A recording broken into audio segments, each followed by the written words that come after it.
welcome back, everyone. First, I want to say for those tuning in, I'm so grateful to have you as part of my listening community. I really hope you get value from the show and find what we cover here at the Sustainable Ambition Podcast of value to help you manage your career from decade to decade with more fulfillment and ease while still being ambitious. Now, I'm thrilled to be here today with Talia Rosenblum, a certified health and life coach. In today's conversation, we're going to be digging into burnout, which has been a big topic of late, and I'm sure we'll cover even more. But first, Talia, let me welcome you to the show. Thank you. I'm so excited to be here and chat about this stuff. Obviously, I love it, and I love your take on everything as well. So I'm really looking forward to chatting. Me too. So before my first question, let me also properly introduce you all to Talia. Talia works with high-performing professionals who have hit burnout or are on their expressway there. She helps clients find clarity around what's important and how to balance and live their lives to the fullest. Talia started her career in the fast-paced luxury hospitality industry, and since has spent her career in the technology industry working with hotels. Her career took her around the world, training software to employees ranging from room attendants up to C-suite executives. From there, she grew to manage over 50 team members. That's a big team. Guided her teams through 2 acquisitions from a company of 50 to 18,000. Managed through workforce reductions and many, many more changes, small and large. And now Talia works as a coach and received her health and life coaching certification from the Health Coach Institute. So, as I mentioned, we are going to be talking about burnout. And I'd love to start, Talia, with having you tell us a little bit more about burnout, because I feel like we often throw around this term like, oh, I'm just burnt out. I'm getting burnt out. So what is burnout actually? Yeah, it's a great question. I'll start with the kind of dry side of it, which according to the World Health Organization, which was in 2019 is when it became recognized. It's really all about chronic stress based on the workplace. And the reason I say that is like you said, burnout pops up everywhere. Like I have parental burnout, I have this, and I'm not discounting any of those, but certainly my focus is on the work domain. And it's interesting, to be quite frank, it's like sometimes I actually try and avoid the terminology because of that, and that people don't always recognize fully what it is. And for me, it's simply losing the passion, not feeling excited at work anymore, being tired, exhausted, and really emotionally, mentally, and physically, you're not doing well. And the root problem is your work. It's, how you're showing up, if you have problems in the organization, it's all these things, but it's really taking a toll on your entire life, not just like, I had a bad day. So it is really a long process to get there. But oftentimes I think people don't really realize when they are there is why it's kind of confusing sometimes. Yeah. And I look forward to digging into this a little bit more, because I think giving some people some clues to what to look out for. And now I know you have experienced burnout yourself, and I was wondering if you would mind sharing your experience. And to that point, what were some of the clues that you were noticing that were telling you that you were burnt out? Yeah, that's a great question. And, my story really was I've always been a very driven person. I was always focusing on my career, how to grow, what was the next step, kind of doing, and moved into the hospitality and technology world, which I managed a team that supported hotels around the world. So you can imagine I was taking calls at 3 a.m. I was putting out fires all the time. And I was very energized by all of this, but I kind of kept doing it. And I realized that I didn't feel good. I wasn't really enjoying life. I felt like I had nothing outside of work. And I slowly started to kind of be like, what is happening right now? And I like to call it my existential crisis. all of a sudden I realized that I thought I was doing all of these things that were going to make me happy, and this was my path, and I was doing all of the things, and I was trying to do everything, and I really wasn't happy with it. And it just seemed so wrong, and it didn't make any sense because I was doing the things that I was supposed to. I was working tons. I was moving up in the corporate ladder. I was, growing, and I had like control over things, and it was great. But there was just this little thing that I wasn't happy.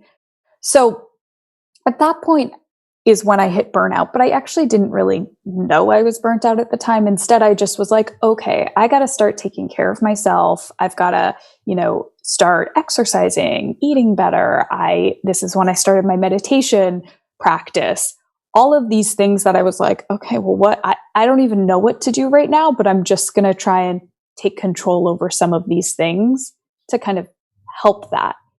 And, slowly, I got a little bit better and a little bit better. And that was at the point I also adopted my dog, Bowie. You might see him running in the background here, or you might hear him. I hope not.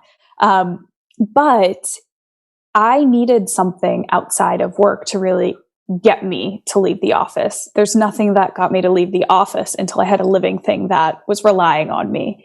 And it was really at that point that I started to understand that I had hit burnout, and then I had just hit this wall that I just couldn't anymore. And, everything seemed so difficult, and mentally, physically, and emotionally, I had nothing left because I was so drained from it. And that obviously is a very intense statement, but I don't even know how else to describe it for me personally, other than I had nothing left to give. Yeah. And what's interesting to me about what you're describing, you said in your first response, like it's a long process. And I think that's what happens to many of us, is that the process starts and you don't realize the full impact of it until the weight is so heavy, or you're, so unhappy, or you're so exhausted that you're kind of breaking, or it's like your body is telling you just can't go on. And I'm wondering, as you look back now, and even as you're like working with clients, or like, how do you raise awareness and start to tell people, like, these are the clues you should start to be paying attention to? Like, when do you start to realize like you're starting to lose yourself, or that you're on the slippery slope towards burnout? Yeah, absolutely. And, I can go into like some specifics, but I'm going to start really broad because I think it's very important. And one of the things that was so eye-opening to me, and also clients that I've worked with, is when you look at who you're being in and out of the office and you feel like you don't recognize that person. And that can be for so many different reasons. A lot of people I have coached, myself, I felt like I wasn't the manager, the leader I wanted to be. I was short. I was snappy. I realized that I wasn't showing up how I wanted to. But when you're in the moment, it's so hard to see that. But when you stop and take stock, it's like, wait, who am I? Who am I being right now? Like, this isn't me, or this isn't the person I want to be. So those are that's like the big picture, is when it's like, you don't recognize the person you are. Other things that I see a lot of, and I kind of talk through, like, a lot of people say, like, I just need a week off, right? I need some PTO, and then I'm going to get back and I'll be fine.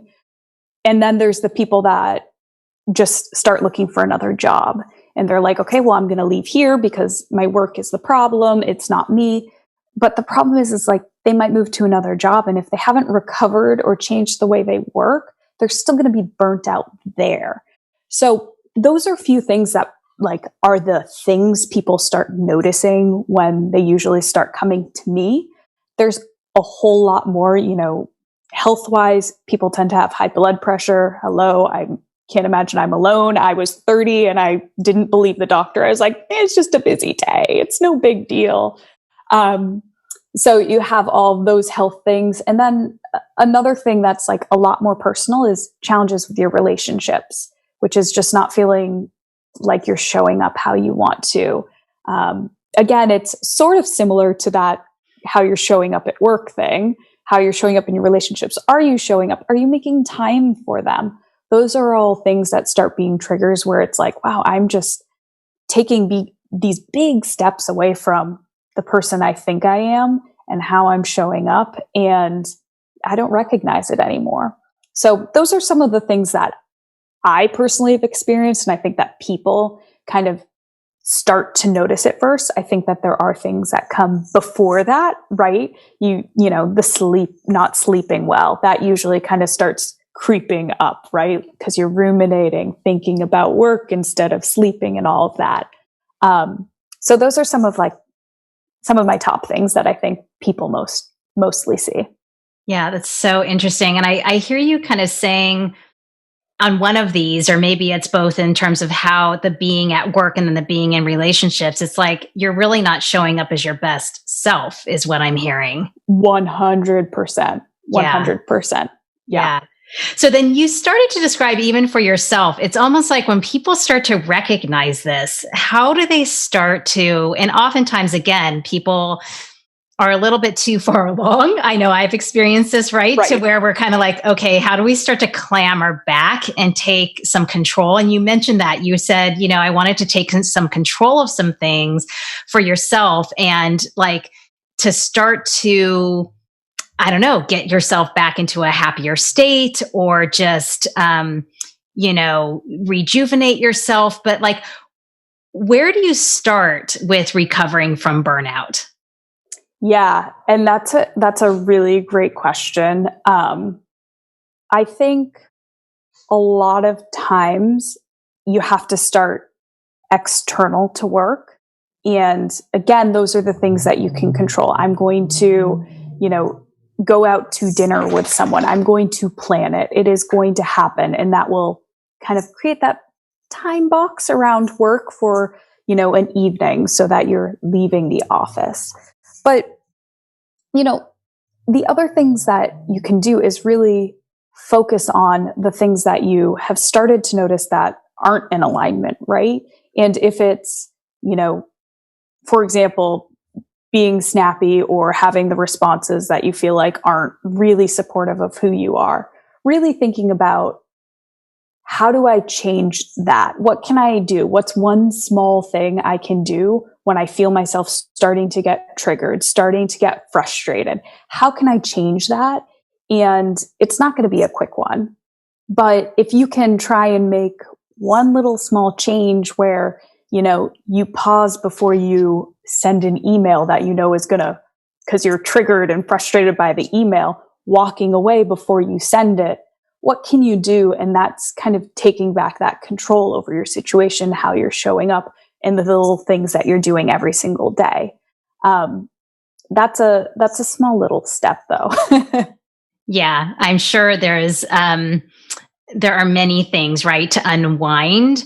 And part of what I'm hearing you describe is that for many people around burnout, there's this like, it's almost like an attachment to work. And it's, you know, it's almost like we get addicted to work. And what I'm hearing you say is like, kind of how do we break that cycle and how do we kind of put in place, I actually hate this term, but forcing functions, right? Like I got a pet because I knew it would get me out of the office because I had to go home and walk him, right? So, you know, but is that what you often find is that like a lot of people, because there's other factors, you know, like a stressful work environment or a toxic work environment that can also contribute to burnout.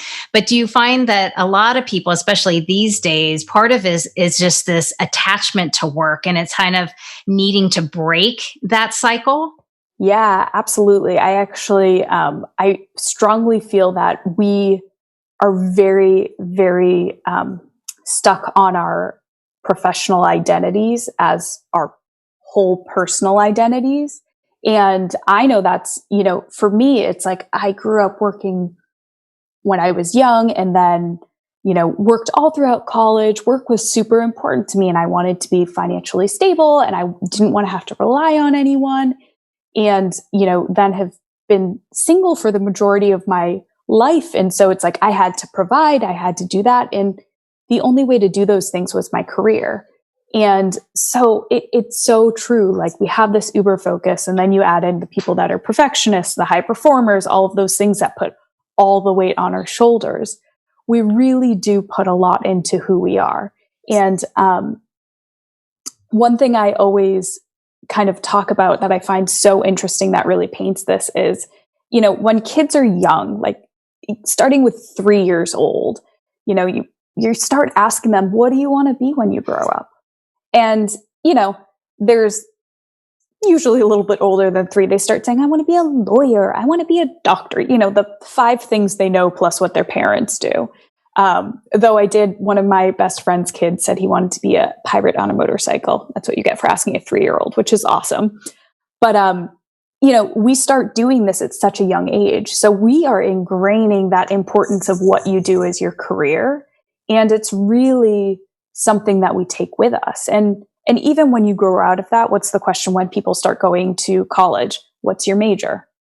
And I know I had a major that was not useful whatsoever. I loved it, but I would always start saying, but I'm going to do X, Y, and Z afterwards, because I knew there was this stress and this importance on your career, what you did, how successful you are. And we put so much into that, when really it's important. It's our livelihood. It's how we make money. But what about everything else? Right? Like it's your life. We're here to enjoy it, not just work. You have so much more.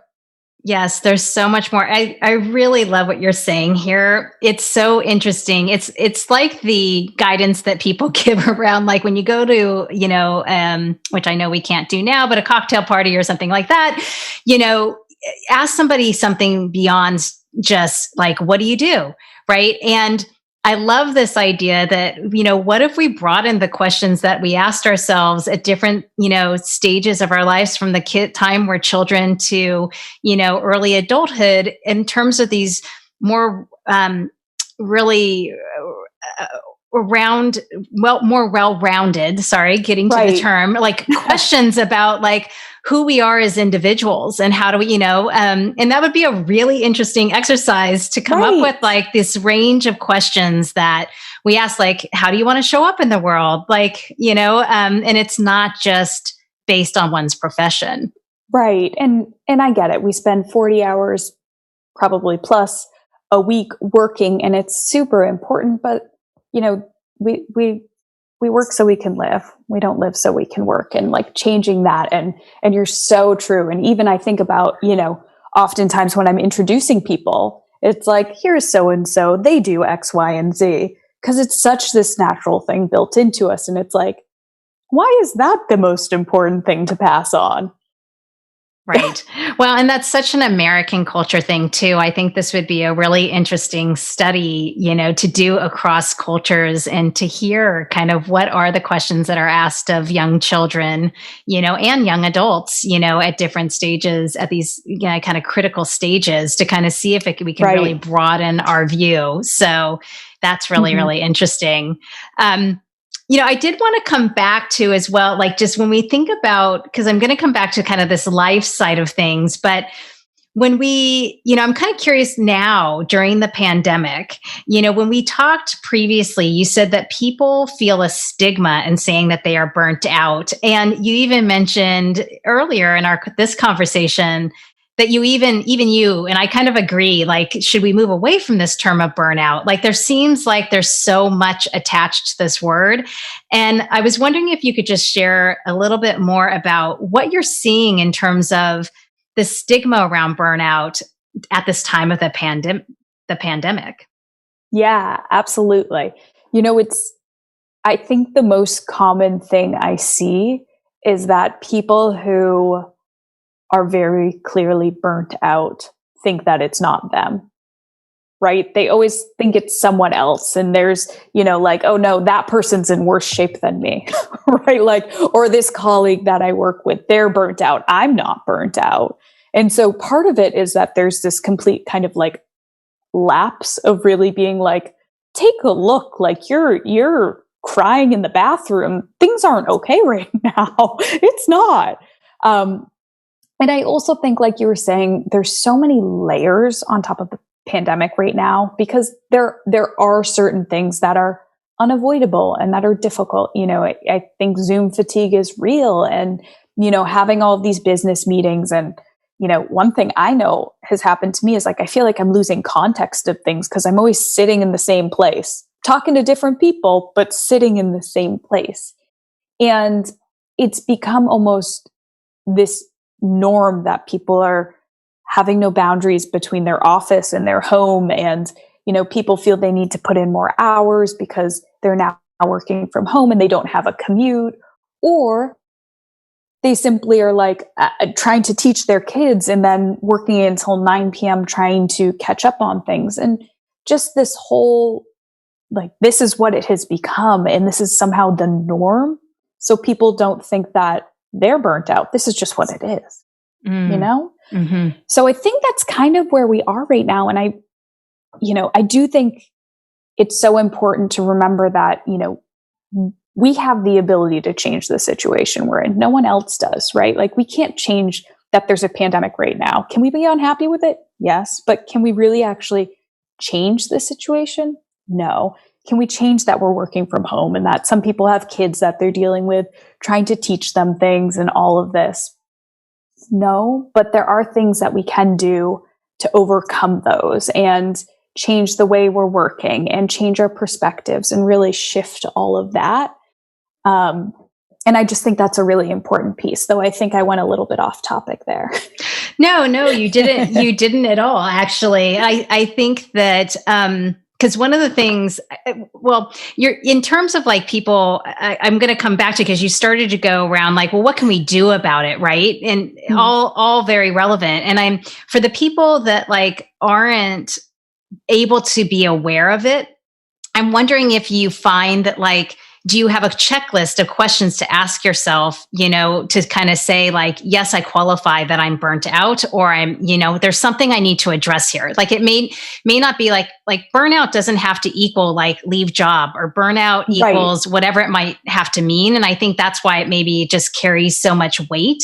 And I'm wondering, like, does it take somebody working with someone like yourself who can raise the mirror and kind of say, no, look, you have to just see that this is not actually normal, and that there are steps you can start to take get, take back that control. Because I was going to ask you, and this is where you were starting to go, because one of the things I know I struggle with is just setting boundaries, and that can be both with others in your work, and it can be with oneself. Like, I know for myself, I have a hard time setting boundaries, and usually my overwhelm is my own doing. And so I have to take control of myself. So that's where you were starting to go, is this idea of like, what are some tips or ways for people to start to set some boundaries? It could be, like you said earlier, like, do you have a routine or some norm that starts to take you away from work that you can establish, like your dog, or having a lunch with a friend, or something that you might do with your family? But do you have other ideas of like, how do you really take back your daily life, from the office or when you're at home? Right. So twofold with the first part of that, and how do people recognize? I do think that it always helps to have a person or a tool to dig into this, but really it comes down to figuring out, are you happy and are you doing what you truly want?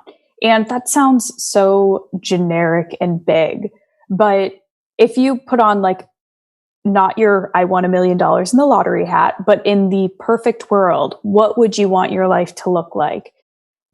Reality, knowing that you're going to be working, what would you want to be doing? And when you really start digging into that and you realize that the thing that you want to be doing is so far away from where you are, you start understanding that disconnect. And those are the things that really are, I think, the first thing to understand. Because if you're not happy, granted, you might just be unhappy and not burnt out. But I do think that most people I'm working with, and I know you, are someone who's like been very passionate about what they're doing, right? And super engaged and loved it. And all of a sudden it's like the total opposite. So really being like truthful and honest, and being able to sit with understanding like, what do I want? where am I right now? And like, how do I marry those two things? How do I get from point A to point B? I know I have some tools. I love coaching through this, but I do think that having a good meditation, really being honest with yourself, which can be very hard, is also equally is eye-opening. For the second part, which was kind of, I think it was, what are the steps, right? And like, what the boundaries and like things like that, what can you do? So for that one, I do think it is very important. Like, I'll be honest, everyone is different and varies. There's no magic wand. I wish there was, though, maybe I wouldn't be here if there was. So there's that. But I think that there's a few things. Boundaries is a huge one of them. The way you work, figuring out, are you being effective and efficient, and how are you working? A lot of times, some of the things that we're doing regularly are actually inefficient, but a lot of us get very stuck in our ways, or we don't even think about it. I have one person I work with, and for her, it was just a matter of like, we had to get her to stop rereading the emails she was writing 3 or 4 times. It's so simple, but if you put an email out there, you trust it, maybe skim it once, make sure there's no typos, great, send it. How much time have you saved yourself? Right? And so once you start doing those things, it becomes, you can kind of pack more into your day and then have those guiding fence posts. And I think that's really important. And oftentimes with those guiding fence posts, it's not immediately like I go from working 60 hours a week to working 40. It's how do you shave off half an hour here, half an hour there, so it becomes normal and you don't freak out. Because if you just stop doing it and start going with the 40 hours, all of a sudden you're like, I can't get anything done. And you're working like 65 hours now instead of the 60 you were. So that's a really important part, and like really understanding how to stop the overwork. And it's, as I said, no magic wand. It is a process because you need to slowly wean yourself out of it and figure out what you can't handle. When do you get in the flow where it works for you? Everyone's different there. So that's kind of what I think about with it, is that you need the guideposts, but it's not going to be magically fixed right away. Yeah, well, I love so much of what you shared. I mean, on the first piece, and I know I bundled a bunch in that question, but I love that you do go back to this, like, are you happy in doing what you want? Because, I think about this with sustainable ambition, and the first pillar is right success. And I think right success is all about defining success on your terms. And I think what I say is like, your work isn't going to be sustainable if you're following somebody else's agenda and you're following the shoulds. And I think part of what you're bringing up for me around like, are you happy doing what you want, is, you just need to tap in. Are you still doing what you want, or are you doing a should, and then right. I appreciate part of sustainable ambition as well. The second pillar of right aspiration is that, we go through phases in our career, and our satisfaction and our ambition ebbs and flows and changes. And so you do need to check in with yourself over time to kind of say, absolutely, like you're describing, like, am I still happy with what I'm doing? So I really appreciate that you're like, it may seem simple, but it's a really good question to kind of help simplify it down and kind of have people ask themselves, am I happy? Right. And it's interesting you say that, because, I also think like oftentimes I'm working with people that want to try and keep that passion in their job, and they want to get back to that place in a sustainable way, and using kind of your terminology. But sometimes that's not where it needs to go. Sometimes they're burnt out because they just need something new and something different. And there's nothing wrong with that. Like, both of those are good options as long as they're the right one for the individual, really to connect into what they want to be doing every single day with their lives.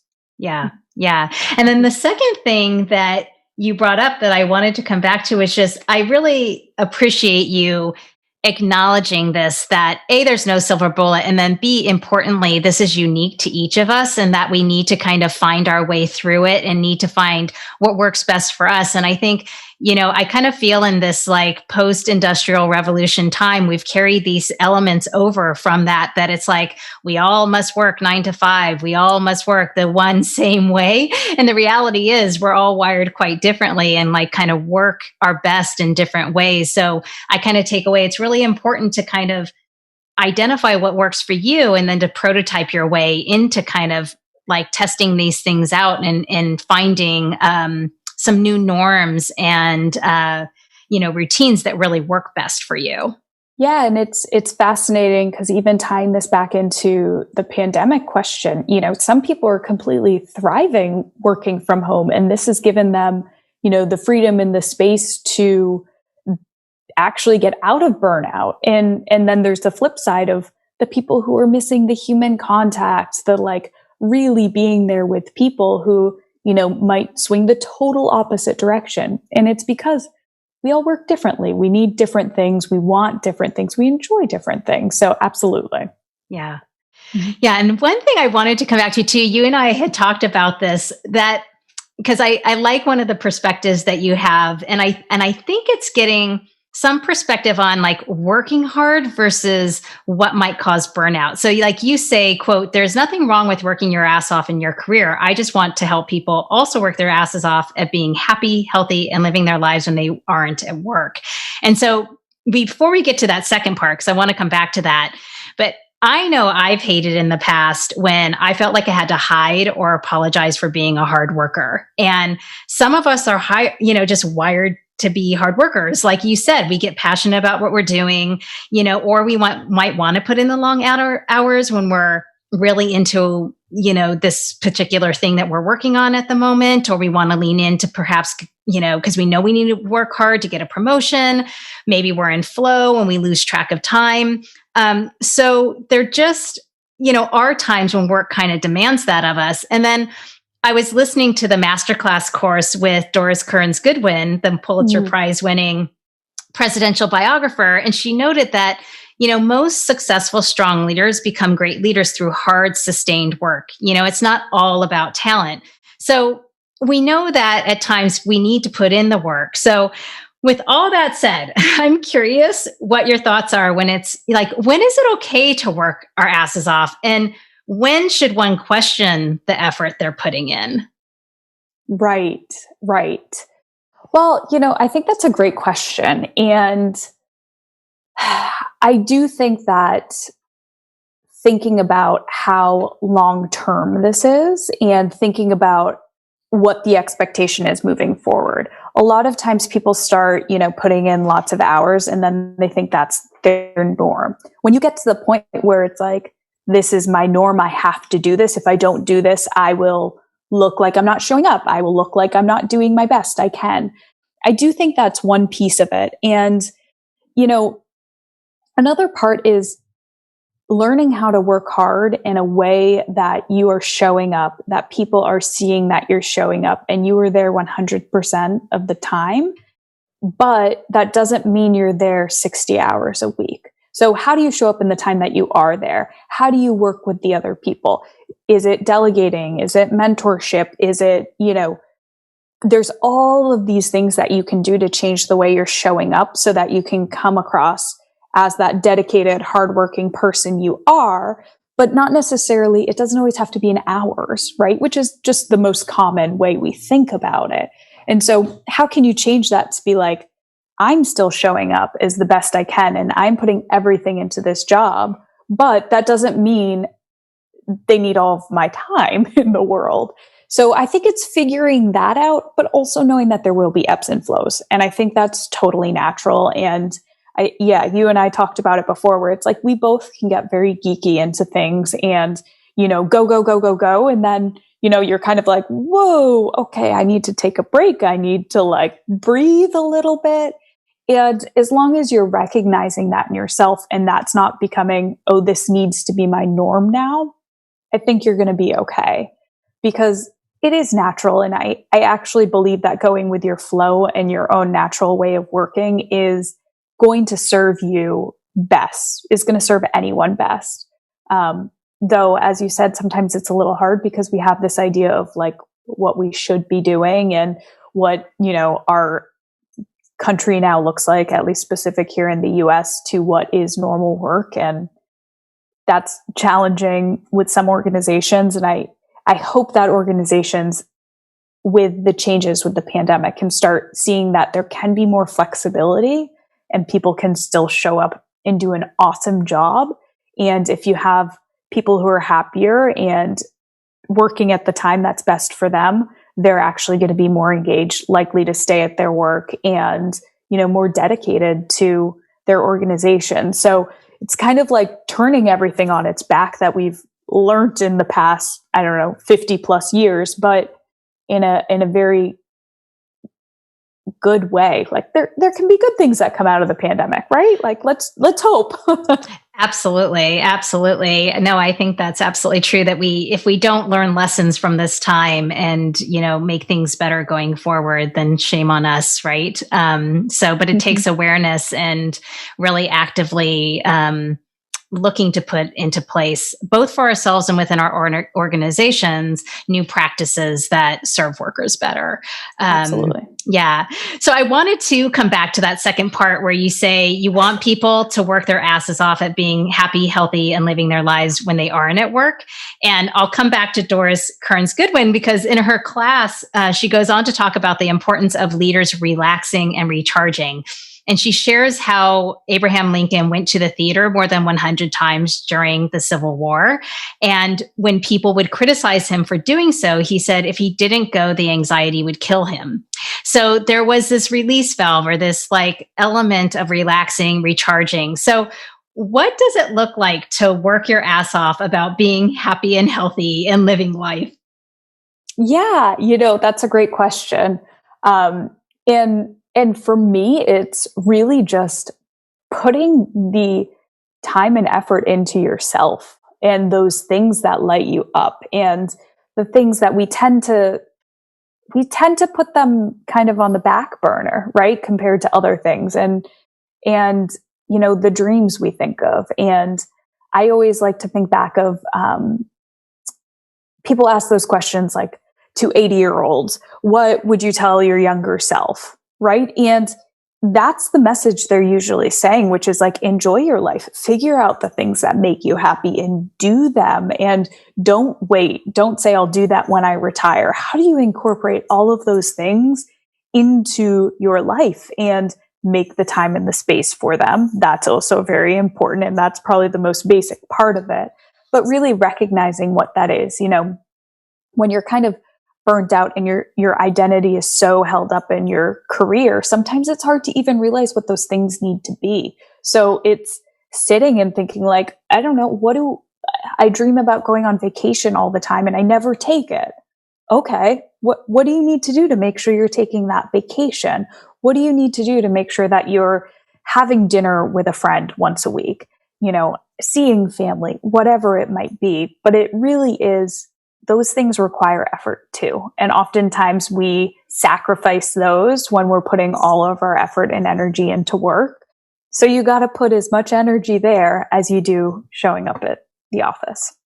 I think that's such an important insight, that these things that are important to build what I call work-life resilience, they take attention. They take a to-do list just like your work to-do list, and not to make it feel cumbersome, but it will take you taking action to make those a priority in your life. So I appreciate that you're transparent about that and acknowledging that and making people realize that, it's an action that one needs to take and something that they need to pay attention to. Absolutely. Absolutely. It's funny the amount of times I have said no to doing things. And then I'm I would have enjoyed that. Why didn't I do that? I was tired. That's silly. Yeah. Well, Talia, this has been a wonderful conversation. I've learned so much. I'd love to just ask you one final piece of advice that you might be able to leave our listeners with, because you talk about this idea of again, let's all agree that our careers are super important and our happiness and fulfillment in life are too. Let's get back to working to have a great career and a great life. Now, this may be a big question, but just, is there a final piece of advice that you would leave our listeners with around this, like, what should they be thinking about to really get back to working to have a great career and a great life? Yeah. And I think you're right. I could say so many things right now, but thinking about kind of what we've been talking about, I think it's really just sitting with and figuring out what makes you happy. And that's a twofold question, because there's things that make you happy at work, doing work you love, showing up there, liking the people you work with, feeling aligned with the person that you're being when you're in the office. But then there's also the other side, which is figuring out who do I want to be? What makes me happy? What are the things that make me excited to be living my life? What are the things that I want to look forward to be doing on the weekends, not just resting? Like, how do you show up in all of those different places? And the only way you can show up as your best self is by knowing what you truly want. And I think you might have said earlier, kind of all the shoulding that we do for ourselves. And we really need to learn how to break that and stop saying, I should be doing this, I should be doing that. And really focusing on the, like, what do you want to do? Like, in reality, because that is the most important thing. And that's how you're going to be able to show up across your life, is by doing what brings you that enjoyment, that life, that yummy feeling. I love that. I think both all of what you said in terms of both bringing this awareness to both, don't just think about your work life, think about what makes your whole life, brings happiness to your entire life. And, this idea of not falling into the shoulds and really paying attention to what you want. So, such important advice. And I love, Talia, how you simplify things down for us. It's really, really helpful and make things so clear and give people some core kind of phrases or questions to come back to really center themselves around this. So wonderful. What can we do for you, and where can people find you to keep in touch? Yeah, absolutely.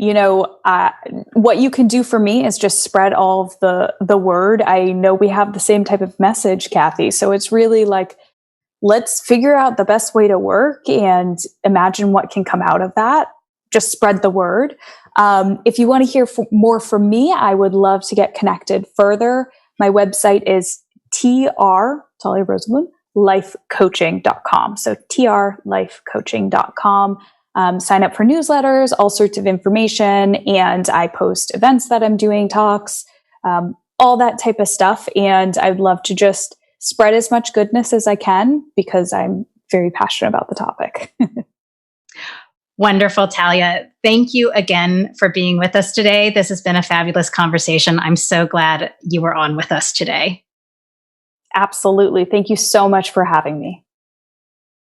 Find more inspiring interviews and get show notes for this episode at sustainableambition.com/podcast. Make sure you don't miss an episode or my insider tips, guides, and tools by signing up for Sustainable Ambition Forum, my twice-monthly newsletter. Sign up at sustainableambition.com/subscribe. Thanks again for joining me. Speak with you next time.